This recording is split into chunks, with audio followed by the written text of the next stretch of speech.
Hi, Imora. On my 33rd birthday, I got a text from my mother that said, "We sold your car. Your sister needed a new phone. Be grateful, no happy birthday, no explanation, just gone." But that was only the beginning. What would you do if you found out your own family forged your name on bank loans, drained your savings, erased you from family photos, and rewrote a will to give your inheritance to someone else? And worse, what if they made you feel like you were the problem the whole time? Would you fight back? Or would you let them keep writing your story for you? Tacoma never tries to be beautiful, it simply is. The gray, the mist, the cold it settles into you like a second skin. That afternoon, I drove home from the hospital in silence, windshield wipers cutting across a steady drizzle that had no intention of stopping. My 33rd birthday. I wasn't expecting streamers or balloons, but I thought maybe, just maybe, someone would remember.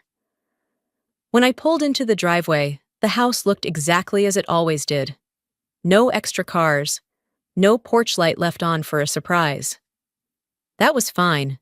I had a bottle of white chilling in the fridge and a leftover lasagna slice waiting. Quiet was something I'd learned to live with. Inside, I peeled off my hospital badge and scrubs, dropped them on the bathroom floor, and stepped into sweats. My phone buzzed as I was tying my hair into a loose knot. A message from Mom. "Sold your car. Callista needed a new phone. Be grateful we still feed you." The air left my lungs. I blinked, certain it was a mistake.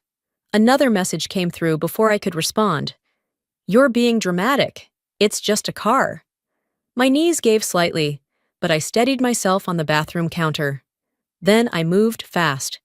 Out the front door, barefoot, the concrete wet under my feet. The driveway? Empty. My car? Gone. The Civic I bought after 2 years of double shifts, paid off in full 6 months ago. Gone. I stepped back inside. The living room was warm, smelled faintly of toasted bread. Veramy mother sat at the kitchen island, legs crossed, scrolling through her iPad, like she hadn't just detonated a bomb through text. "Where's my car?" I asked. She didn't look up. "You didn't really need it, did you? You work 10 minutes away." "I needed it because it was mine." She laughed, like it said something funny. "Don't be so selfish. Your sister's got that sponsorship thing in LA. She needs to look the part."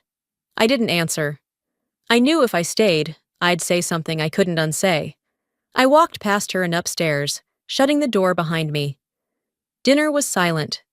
I sat alone at the table, stabbing at a microwaved plate of whatever was left in the fridge. No cake, no card. No one even said happy birthday. Callista, my younger sister, was in Palm Springs for a content shoot. She posted 3 outfit changes before noon and a photo of the new phone with a glittering caption, "Blessed, thank you, fam." I guess I was fam. Halfway through dinner, Vera passed behind me and muttered, "We can't let you hold your sister back. She's the one who needs to make it." I didn't respond. I stared at the wall. That wall still had Callista's high school dance trophy, her prom queen sash, a framed print from her first brand deal. Nothing of mine. I walked upstairs. My old bedroom was half storage now. Boxes lined the corners, mostly labeled Misk, Holiday, or Callista's old stuff. I crouched near the far wall, where I kept an old shoebox under my dresser. Inside were folded receipts, the car title, insurance documents, the last payment confirmation. Every single page had my name on it. Every dollar came from my account. I sat back on the floor, holding that shoebox like it was the last part of me that made sense. Fury roiled in my chest, hot and controlled. It wasn't sadness. It wasn't betrayal. It was theft disguised as family. I leaned against the wall and closed my eyes. My mind played through old scenes like a movie reel. When I was 18, my college fund disappeared because Dad had to refinance the house. When I landed an internship in Seattle, my celebration dinner was canceled because Callista had cheerleading finals. No one apologized. They just told me I was so understanding. "You're the strong one. She needs support." For years, that was the mantra. Spoken with affection, as if I should wear it like a badge of honor. All it did was turn me into a ghost in my own home. That night, as the rain finally slowed outside my window, I picked up my phone and opened the Notes app. I typed a new title: Everything They Took. First entry: Honda Civic paid in full. Gone. Second: College fund rerouted. Third: my birthday. I kept going. The first name missing was mine. On the wall, on the bank account, on every family photo that stayed framed. The next morning, I didn't go to work. I told the hospital I had an urgent personal matter. They didn't ask questions after all. I rarely called out. The air outside was wet and bitter, the kind of spring chill that seeped under your sleeves before you could curse it. Instead of coffee, I went straight to the garage. It still smelled like oil and forgotten Christmas decorations. Under the far shelf, in a plastic bin I hadn't touched since I moved back, was the filing box I needed. Inside, every folded paper, every stamped receipt, every signature I'd collected over 5 years of car payments waited patiently to remind me. This was never theirs to take. I pulled out the title, clean and final. Loan payoff confirmation. Purchase invoice. Insurance documents. My name was on every line. I stood there, paper in hand, and something in my chest shifted. The ache from yesterday wasn't gone, it had evolved. This wasn't a misunderstanding. It was theft. Downstairs, Vera was at the stove, flipping eggs like it was any other Tuesday. She didn't glance up as I entered the kitchen, barefoot on cold tile. I laid the car title on the counter beside her coffee mug. You sold something that never belonged to you. She turned the bacon. It was a contribution to the family. My voice didn't rise. Then this family owes a receipt. She scoffed. You're overreacting. It's just a car. You walk to work. I leaned in slightly, just enough for her to hear me over the sizzle. You didn't take my keys. You took my name. She paused, for the first time, like it said something she hadn't scripted for. But it passed. She wiped her hands on a dish towel and walked away, leaving the eggs burning. Later that day, as I sat at the dining table, sorting documents into manila folders, my phone buzzed. FaceTime. Callista. I debated answering, but curiosity won. Her face popped up, glowing from perfect Scottsdale lighting. Hey, birthday girl, I just saw your messages. Wait, they sold your car? I said nothing. She blinked dramatically. That's wild. I thought it was like a shared car. It wasn't, I replied. She paused, gave a pouty look to the camera. Well, if it really means that much to you, I'll give you mine. I can Uber until my next shoot. I smiled. Not because I believed her, but because I finally saw it. How easy it was for her to offer what wasn't hers either. No need. I walk just fine. She laughed like it was a joke, told me she had to go to a poolside networking thing, and the screen went black. Back in my room, I opened my laptop. I started a spreadsheet and named it Assets Paid, Assets Taken. Row 1, 2017 Honda Civic, $21,630. Row 2, iPhone 14 Pro, $1,099. Row 3, birthday, 33rd, 0, zeros, net loss, pride. I scanned each receipt and uploaded PDFs. I photographed the title, the loan closure letter, the maintenance log I'd kept diligently like a badge of adulthood. File name, Wexley Theft, archive.pdf. It wasn't about revenge. It was about clarity, about reclaiming something that had been slowly shaved away over years of being the responsible one. That night, I ate alone again. But I wasn't small. I wasn't invisible.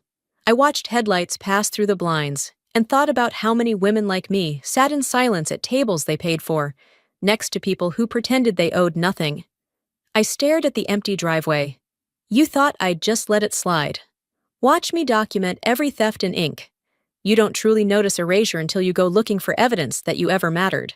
I stopped by the house that morning under the pretense of grabbing a few old files from the hall closet. It was still early quiet enough to make you believe people were kind. I stepped inside without knocking. No one called out, and I didn't call for them either. That kind of familiarity had already faded.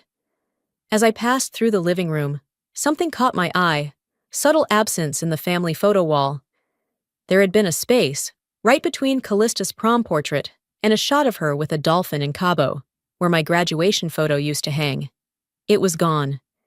In its place was a glossy, framed photo of Callista parasailing in Mexico, all smiles and sun. Professionally printed, centered, perfectly lit. I stood still for a long minute. Then I made my way to the kitchen.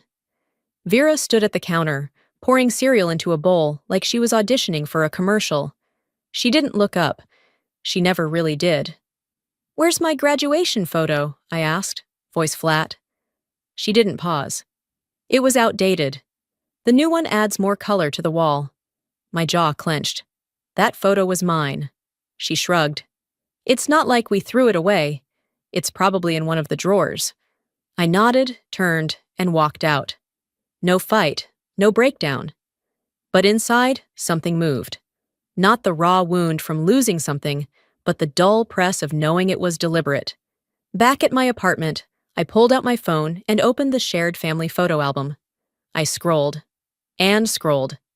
There I was, 2 years ago, smiling beside Callista at Thanksgiving. And then, less. Fewer appearances. Then, none. Photos from family gatherings, where I was holding the camera, but never in front of it. Birthdays I hadn't been invited to. Weddings where my RSVP was pending because no one bothered to ask. It wasn't deletion. It was quiet replacement. A slow fade into the background, like they hoped it'd vanish without complaint. That night, I was folding laundry when Jess texted. Jess had been my friend since high school, the kind of person who never deleted old files or changed her number. "Look what I found." This popped up on my external backup drive. "Remember this?" She sent a link. A video. I tapped it. Heart already tight.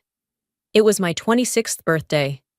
I hadn't remembered much of that day until the footage started playing. I stood in front of our family and a few neighbors in the backyard, holding a paper plate of cake. I had just started thanking everyone, voice shaky but trying. Then, before I could finish the second sentence, my father's voice cut in. "Let's save time, Callista just signed a modeling contract. Can we get a round of applause?" The camera turned. Everyone clapped. I vanished off screen. The video ended there. I watched it again. And again. Not out of disbelief, but because something in me needed confirmation. Not just that it had happened, but that I hadn't imagined the pattern. That I had been removed, one story at a time. I opened my notes app. Footage from 26th birthday. Timeline of dismissal. Confirmed. The next morning, I returned to the house with a framed copy of my college acceptance letter. It was still in the manila envelope from the university, edges curled with age. I stood in front of the family photo wall and, with deliberate calm, placed it next to the parasailing shot. No announcement, no grand gesture, just that. Later that day, Aunt Lenora came by to drop off something. She noticed it immediately. She didn't say a word, just nodded. That was enough. And once I saw how deep the rot went, I knew I couldn't unsee it or pretend it wasn't aimed at me. The first warning came in the form of a declined transaction. I was trying to pay my internet bill, same account I'd always used. Declined. I checked the number again, tried a different card, same message. My stomach didn't drop this time. It hardened. Back home, I logged into my online banking. What I saw wasn't just suspicious, it was surgical. My personal savings had been sliced with quiet precision. Transfers labeled vaguely. Family emergency. Household rebalance. Callista fund. And there, glowing like a slap in my face, was a new joint account listed under Household Langley. My name was tagged as co-owner. I hadn't opened it. I hadn't signed anything. But someone had. That afternoon, I walked into my local branch and asked to speak with a manager. I'd been with this bank since college. They knew me. The woman, polite and pleasant, clicked through the screen. She frowned. "It looks like this account was opened a few months ago, Mom, with your father as primary. He brought a letter authorizing the connection, signed by you." My voice stayed level. "Can I see the letter?" She printed it. The signature at the bottom looked like a child trying to mimic cursive. Not even close. My name bent at odd angles, ink too dark like someone pressed too hard while copying. I thanked her, folded it carefully, and slid it into my leather folder, already full of dates and receipts that proved one thing: this wasn't neglect. It was design. Back at my apartment, the rain had returned, tapping against the windows like a metronome for dread. I pulled up my credit report. There it was. A personal loan. $21,000.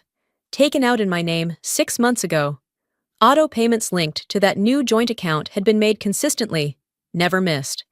It looked clean, responsible, like I was building credit. The kind of lie that could pass as truth until you peeled back the page. I stared at the screen for a long time, then picked up my phone and texted Nina, a friend from college who now worked as a paralegal. She replied within minutes. "Come by in the morning." Well, sort it. That evening, I sat on my couch with a yellow legal pad not to vent, but to list. The full scope: $21,000 loan, forged signature for joint account, multiple transfers from personal funds. No consent, no notification. The pen trembled in my hand, but not from fear.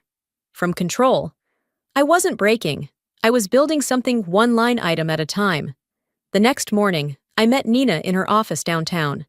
She didn't flinch when I handed her the paperwork. She just nodded. "This is fraud, identity theft technically. But when it's family, it gets complicated." I exhaled. What do I do? First credit freeze, then file an incident report with the Bureau. You can request a forensic signature analysis too. She looked at me. If this were anyone else, Maura, you'd have sued already. I didn't answer. But I was done thinking blood excused betrayal. That night, I sat in bed with a cup of tea and my journal. Not the one I wrote feelings in, the one I used to remember who I was before people tried to edit me. I flipped back to a quote Vera had written in my freshman yearbook: "She's strong. She always figures it out." I wrote beneath it, "Strength is not letting them rewrite your name on a loan you never asked for." The following evening, I showed up for dinner. Same table, same air of passive civility. No one mentioned the account. No one acknowledged the missing money. But when I passed Vera in the hallway, she paused. Her eyes met mine, just for a second. She knew. Harlan said grace that night. I kept my head bowed, but I wasn't praying. I was memorizing the silence.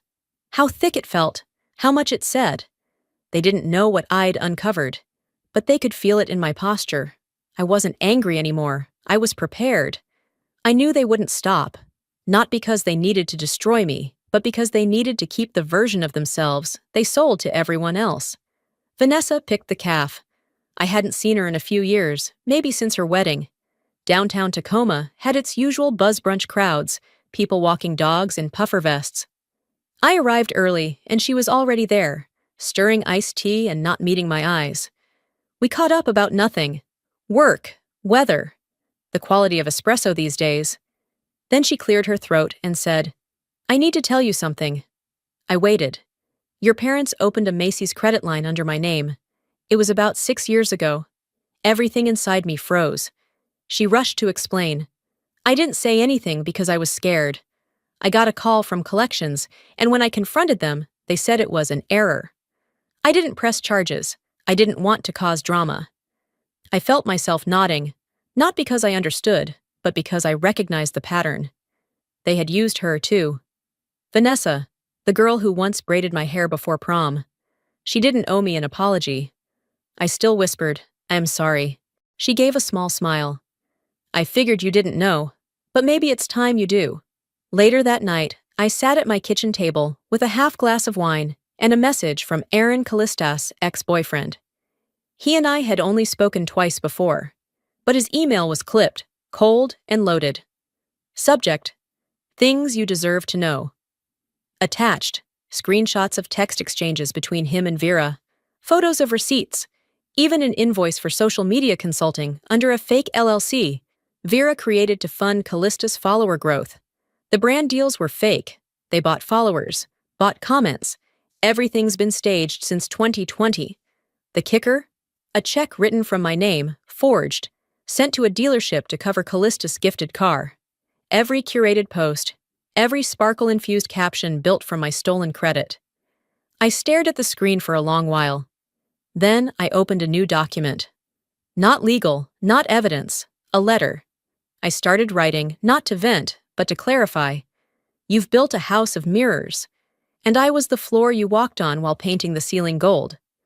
Line after line, I dismantled the illusion they had constructed. How my identity had been bartered to buy perfection. I didn't plan to send it, but I printed it, folded it, and added it to my folder. A few days later, I drove to the house. No plan for an ambush. I just wanted to speak, to finally set the record straight. Dinner was over, the table cleared. Vera was folding a napkin when I walked in. "Maura!" she beamed. "You should have told me you were coming. I would have saved you a plate." I placed my folder on the counter. "If you touch another document with my name on it, I will take it to court." Her smile twitched. "This is no longer emotional. It's legal." Harlan entered the room mid-sentence, froze. Callista trailed behind him and stopped in the doorway. No one moved. "I have copies. I have timestamps. Don't make me prove it to people who don't already love you." Vera scoffed. "We made you who you are. Don't forget that." I took a step closer. "If that were true, you wouldn't need to lie about it." I didn't slam the door when I left. I didn't raise my voice. That kind of noise always served them more than me. The air outside smelled like salt and leaves. Autumn was coming early. Back at home, I renamed the file on my desktop from Wexley Theft Archive.pdf to Wexley Truth Timeline PDF, because this wasn't just about what they took anymore. It was about what they couldn't erase. That night, I backed up everything to a hard drive, the old one I'd labeled Private Archives in black marker years ago, when I still thought keeping evidence was about self-preservation. This time, it wasn't just backup. It was preparation. I made 2 copies. One I kept in the desk drawer with a coded label. The second went into a fireproof box beneath my bed, alongside the deed to my condo and a sealed letter I hadn't opened in 6 years. I wasn't paranoid. I was precise. The loan rejection came quietly, on a Tuesday. I'd applied for a short professional development course, 6 weeks, online, employer-sponsored. Barely a speed bump in my schedule. It was supposed to be a stepping stone, a simple checkmark on my career roadmap. When the decline email arrived, I blinked. Surely it was a typo, a glitch. Maybe the system didn't process my income verification properly. But no, the denial was real, and so was the reason. I called the credit bureau, expecting a robotic voice. What I got was worse. A calm, almost too kind woman who spoke like she'd read this script 1,000 times. "Your application was denied due to a sudden increase in open accounts and revolving debt," she said. "Would you like me to go over the details with you?" "Yes," I whispered, though part of me already knew. As she read off account after account I hadn't opened, a pit grew in my stomach. "Were you aware of this activity?" "No," I answered, voice flat. "But I know who did it." She didn't respond. Just a pause. Then a muted breath, like she was reminding herself not to get involved. That night, I sat in silence at my dining table, surrounded by the faint hum of the refrigerator and the low buzz of a world that kept spinning while mine quietly tilted. The rejection letter stayed open on my laptop screen, still glowing when the courier knocked. A thick envelope. Overnighted. From Nina. Inside, a printed check, scanned and folded. My name typed at the top. My signature at the bottom. But it wasn't my signature. It was an imitation a ghost of my old handwriting, the way I used to sign birthday cards in high school. The curve of the M, the loop on the S so familiar it made my stomach turn. Someone had copied not my style now, but a version of me they still remembered. Or thought they did. The check had paid for a brand new iPhone. Top of the line. The same one Callista had shown off on Instagram last week, with a caption that read, "Milestone Vibes. Thanks, Universe." In the memo line of the check, in a handwriting that clearly wasn't mine. "Happy milestone, darling." I didn't cry. My hands shook a little, But my breath stayed even. I didn't rage. I reached for a pushpin. One pushpin. One more proof. I pinned the check on my corkboard next to the bank transfer printouts, the flagged email from Vanessa about the department store credit card, and a screenshot from my birthday video that had haunted me since January. This wasn't an outburst. This was architecture. I opened my laptop again. No hesitation this time. Subject: cease and desist. Notice of intent body. Effective immediately, you are instructed to reverse all unauthorized use of my name, identity, and financial instruments. Continued violation will result in legal action, both civil and criminal. This is not emotional. It is a matter of law. No salutation, no farewell, just law. I hit send. Then I waited. Not for peace. For pattern. Hours passed. One text arrived, from Vera. You're overreacting. I didn't reply. I walked to the drawer beside the filing cabinet, pulled out my external hard drive, and connected it. It whirred to life, a slow hum, like the calm before a storm. I began copying everything: financial records, screenshots, PDFs, voice recordings, receipts, statements, even texts I'd screenshotted out of instinct but never thought I'd need. I labeled the new master folder, Wexley Legal Master. Then I made tea, sat on the floor, and turned my living room into a war room. Sticky notes, tabs, highlighters, manila envelopes, color-coded files. I wasn't scared. I wasn't desperate. I was building a timeline. My grandfather Wexley used to say over morning coffee, long before he passed. Some folks only understand truth when it's notarized. The next morning, I got up early and walked to the notary's office on Broadway. No dramatic music, no storm clouds, just the quiet certainty of someone who knows their case is airtight. I presented my ID, signed 3 affidavits, watched the notary seal each document with the clinical grace of someone who's witnessed 100 small wars in ink. When I got home, I renamed the file Wexley v. Langley Exhibit Master. It wasn't about revenge anymore. It wasn't about getting them to believe me. It was about having the kind of proof no one could edit, manipulate, or gaslight out of existence. This time, I wasn't documenting to be heard. I was documenting to defend. And this time, I wasn't going to lose. I wasn't just preparing a folder, was building a fortress.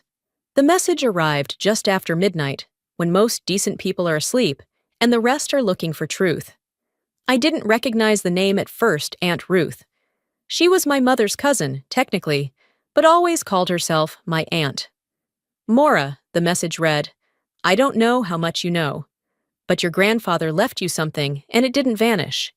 It was taken. Attached was a PDF file, the original will. My name was listed clearly, right next to a modest trust fund set aside for education and first home expenses. Nothing extravagant, just something he believed would help me stand on my own. But it wasn't just the inclusion that caught my attention. It was the version below dated 6 months later. My name had been removed, replaced with Callistus. Ruth's final note read, They told the family you gave it up. I didn't believe it then. I know better now. By the next morning, I was parked outside Lenora's place. She opened the door without asking why I was there. Her face said she already knew. We didn't sit. She walked to her filing cabinet, pulled out a green folder, and handed it to me. Inside, court paperwork, legal reassignment of the trust, filed by Vera. Grounds, beneficiary mentally unfit to manage finances, estranged from family unit.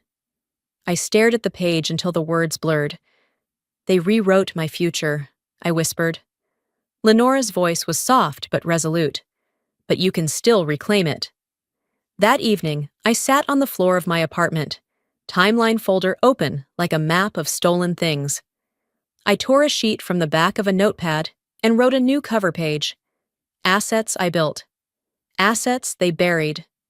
I added the trust paperwork behind the credit fraud, the forged check, the erased images, the video from my 26th birthday. Then I opened a fresh page and wrote my will. It wasn't long, just enough to name myself. The next day, I walked into the State Financial Bureau with a copy of every document.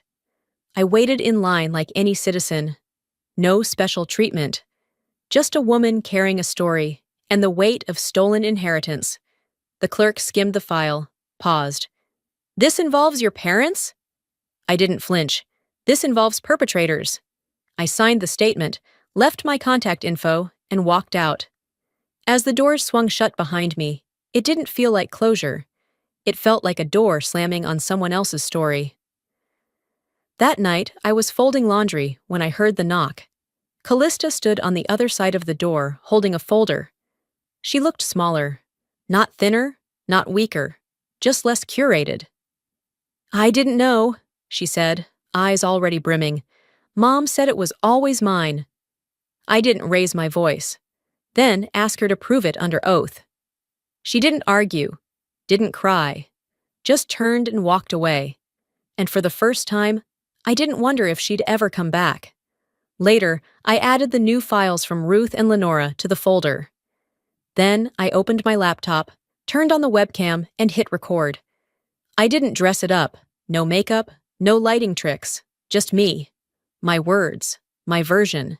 I named every action, every manipulation, every forgery. I showed documents, read out dates, and ended with a sentence I hadn't rehearsed. This is the version that will remain. That night, I slept for the first time in months. Not like someone victorious, but like someone unburdened. I didn't have to prove I was telling the truth anymore. I didn't have to convince people who had already decided I didn't matter. For the first time in what felt like forever, I didn't carry the weight of needing to be believed. The group text came the next morning. "Thursday, from Vera. Family brunch this weekend at the house. Let's reconnect, for unity." The word unity made my stomach churn. As if we hadn't just spent the last 6 months buried in legal filings, forged documents, and whispered betrayal. Unity? After a hijacked trust and years of silent sabotage? Still, I didn't delete the message. I didn't respond either. Instead, I opened the file on my desktop financial misconduct, MW.PDF, and printed 5 clean copies. Each was clipped neatly, labeled at the top in bold font. Timeline of Financial Misconduct, Maura Wexley. I placed them in a folder bag, zipped it shut, and went back to sipping my tea. Sunday came with blue skies and trimmed hedges. The Langley driveway looked like a postcard, every detail curated to perfection. As if the family was trying to put itself back together with landscaping and cinnamon rolls. I pulled in just before noon, parked at the edge, near the mailbox, got out, folder bag in hand, breath steady. The door opened before I knocked. Callista. She looked fragile, puffy eyes, barely their mascara clinging to the outer edges of her lashes like the last survivors of a storm. "Hey," she mumbled, voice thin as tissue paper. I nodded. Didn't slow down. Walked past her and into the home I was raised in, but never really belonged to. Inside, the scent of brunch was thick cinnamon, syrup, and something citrusy. But beneath that was tension. That quiet vibration you can only feel when people are pretending too hard. Vera emerged from the hallway, arms wide like a greeting card. "Look who's come home," she said, voice syrupy and brittle. I didn't hug her. I didn't smile. I stood at the head of the table, still holding the folder bag, watching as relatives drifted into the room, cousins I hadn't spoken to in years, an uncle who always found a way to make every holiday uncomfortable, even a neighbor from 3 doors down who'd clearly been promised brunch without being warned about the storm ahead. Harlan leaned near the window, hands shoved into his pockets, pretending to study the rose bushes. Always quiet, always watching. Once everyone settled into their chairs, I unzipped the bag and pulled out the 5 copies. No fanfare, no small talk. I laid them flat on the center of the table, one in front of Vera, one in front of Harlan, one for Callista, and 2 more between the cousins. I stayed standing. "This isn't a confrontation," I said quietly. "It's a correction." You could have heard the ticking of the wall clock. Then Vera blinked, once, twice. Her gaze fell to the title page. Timeline of Financial Misconduct, Maura Wexley. I opened my copy and began to read. Page by page, line by line, bank transfers, loan applications, notarized forms, dates and amounts, legal footnotes. I didn't authorize this joint account, I said calmly. This is not my signature. This trust was reassigned without my consent. I wasn't theatrical. I didn't need to be. The facts had more weight than fury ever could. Harlan shifted in his chair. One cousin cleared her throat and looked away. Another pulled out their phone and started recording, silently, discreetly, like they knew this would matter later. Halfway through, Vera interrupted. Maura, this is not how we handle things, she said, trying to reassert control. I didn't stop. I picked up a photocopy of a check and held it up. This check, I said, was used to buy Callista's iPhone. Memo line says, "Happy milestone, darling," signed under my name. Callista's jaw dropped, her fork clattered against her plate. You're saying Mom used your name for that? I met her eyes. For a second, I saw the child I once babysat. The teenager who used to sneak into my room when she was scared of storms. The adult I had tried to protect. I'm saying, I replied. I was erased so someone else could shine brighter. She blinked, tears welling up, but it wasn't defensiveness. It was confusion, pain. Why didn't you tell me any of this? She whispered. I inhaled to answer, but Vera slammed her hand on the table. This is family! We handle things quietly, she snapped, voice sharp. I turned to her, calm and steady. No, I said. You handled me like a secret. Am not one anymore. No shouting, no threats, just truth. I closed the last folder, stacked them together, and slid them back into my bag. Vera stormed upstairs without another word. Harlan followed, quiet as ever, his face unreadable. Callista remained at the table, still, staring down at her uneaten food. I looked around at the others. You're free to believe what you want, I said. But I won't be gaslit into silence again. From now on, I live in facts. Then I turned, walked out the front door, felt the sun hit my face like an apology. Lenora was already parked at the curb. I got into the passenger seat. We didn't say a word as she pulled away from the curb. The silence between us wasn't empty. It was full of something sacred. A few blocks passed before she spoke. They won't recover from this, she said softly. I stared out the window. Familiar houses blurred past. Neither will I said. But at least I'll recover honestly. The silence after the truth is louder than any screaming match I ever had with them. It's the kind of silence that doesn't seek to be filled. It settles, lingers, and somehow says everything. I woke to the sound of rain tapping gently on my bedroom window. It wasn't a dramatic storm, just that soft, rhythmic drizzle that seems to understand what you're feeling. That kind of rain arrives without warning, stays just long enough, and leaves behind the scent of something washed clean. I stayed in bed longer than usual, eyes tracing the ceiling of my apartment, the place I now called home. It was quiet, safe, mine. And for the first time in a long time, I didn't feel like a guest in my own life. The weight I'd carried for decades hadn't disappeared. It had just changed shape. The pressure in my chest, once so sharp and unrelenting, now felt like a memory of pain rather than the pain itself. I didn't feel healed. Not exactly. But I felt air where there used to be suffocation. It wasn't forgiveness. It wasn't even forgetting. It was space, and that space was enough. I brewed a cup of coffee and sat at the kitchen table in my robe, letting the steam rise up toward my face, like some kind of ritual. No music, no distractions, just the warmth, the quiet, and me. My phone lit up once, a voicemail from a blocked number. I already knew who it was. Vera. I pressed play anyway. Her voice crackled through the speaker, low, rough, not the polished tone she always used in public. Call me, she said. Please just call me. I didn't. That afternoon, my cousin Shelby texted, FYI Vera's been calling everyone, trying to explain her side of things. Apparently, Harlan had taken a leave of absence from work. Stress, someone whispered. Callista had deleted all her social media accounts. Before she did, she posted a single photosome blurry sunset and the caption, "Sometimes love hurts more than lies." I didn't feel joy. I didn't feel vindicated. I didn't want revenge. Just stillness.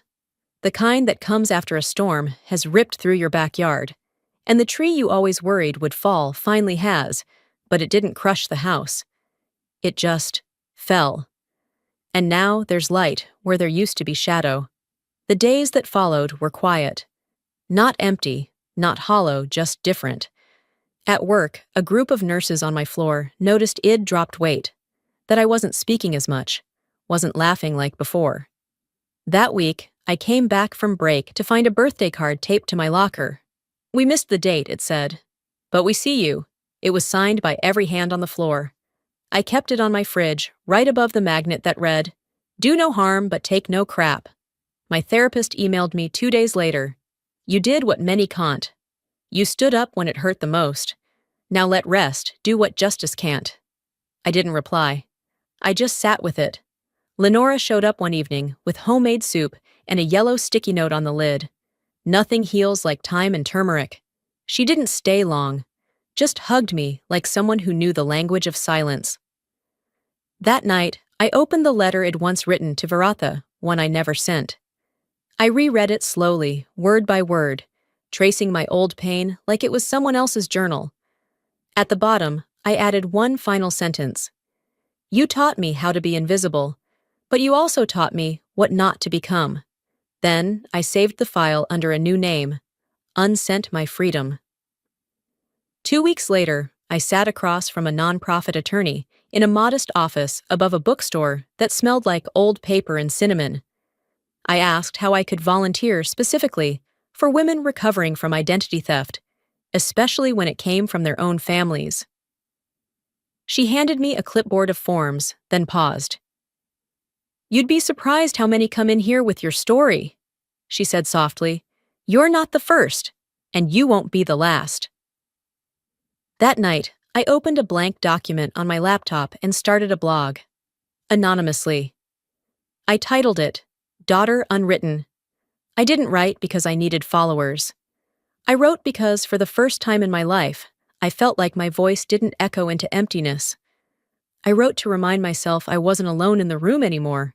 And then, on a quiet Sunday morning, I put on my coat, tucked my hands into the pockets, and walked past my childhood home. A for sale sign was staked in the front lawn, flapping weakly in the wind. No cars in the driveway, no porch lights on, no shouting or laughter spilling from the windows. I didn't approach the door. I didn't need to. I stopped at the edge of the sidewalk and looked at the house I once called mine. Then I whispered, "You took my car." I walked my way out, and I did, without looking back. Sometimes the people who raise us are also the ones who quietly undo us. I spent years mistaking silence for strength and loyalty for love. But strength isn't about how much you can take, it's about knowing when to stop taking it. If you're watching this and feel like your story has been rewritten without your permission, let this be your reminder. You are allowed to take the pen back. You're allowed to draw the line. You're allowed to tell the truth, even when it shakes the very foundation you were taught to protect. In this country, we're raised on the values of family, hard work, and self-respect. But those things don't have to contradict each other. You can protect your peace and still respect where you came from. You can choose boundaries and still believe in reconciliation. And you can walk away and still love yourself. Now, I want to hear from you. Have you ever felt invisible in your own family? Have you ever had to choose between being accepted and being honest? If this story resonated with you, comment number 1 or tell me where you're watching from. And if you didn't like the video, tell me why. I want to learn from your experience too. If you want more stories that make you think, feel, and maybe even heal a little, subscribe to this channel so you don't miss the next one. Because sometimes one voice telling the truth is all it takes to help someone else find theirs.